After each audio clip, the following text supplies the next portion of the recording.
त्याचं नाव आहे सगुना. माझं नाव सगुना, पण गावात समजे मला भिंगरी म्हणते ती. गोट्या खेळणं, पोवायला जाणं, लंगडी खेळणं, हुतुतू खेळणं, अरे हेच आपलं काम बाबा.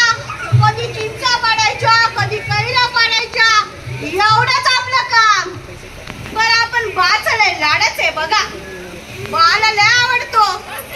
बानी लगीन ठरवलं ना, मला नव्हतं करायचं, त्यांनी ठरवलं. त्या आईला आपल्याला करायचं नाही, पण त्यांनी ठरवलं ना. मग काय, कानातले डूल आणले, गळ्यातला हार आणला, हातातल्या बांगड्या आणल्या, नाकातली नथ आणली. बात हो लाड करणार ना, रंगीबिरंगी साड्या आणल्या. आणि बानी लगीन ठरवलं म्हटलं, दुसऱ्या दिवशी मुलगा बघायला आला की बाबा माझ्याकडे टकामका बघत होता. मी आधी सोडलं नाही. टकामका पण मी बघितलं.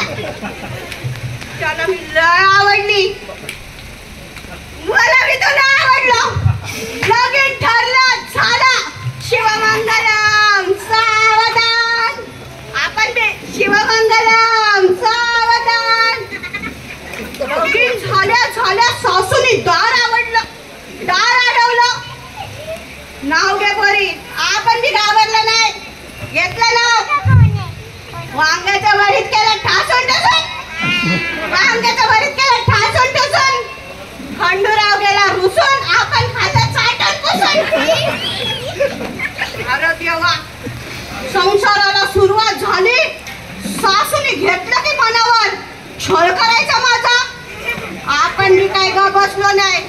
सासूने मला ना फगून फेकून मारलं. आपण इकडे तिकडे बघितलं, घेतलं नाही तर तिला फेकून मारलं. म्हातारीचं पकड तुटलं. असं तुटलं. सोडलं नाही सारीला आणि सांगितलं आपण तिला. भिंगरी म्हणते ती भिंगरी. आपल्याशी वाकडं, त्याची नदीत लाकडं. समजून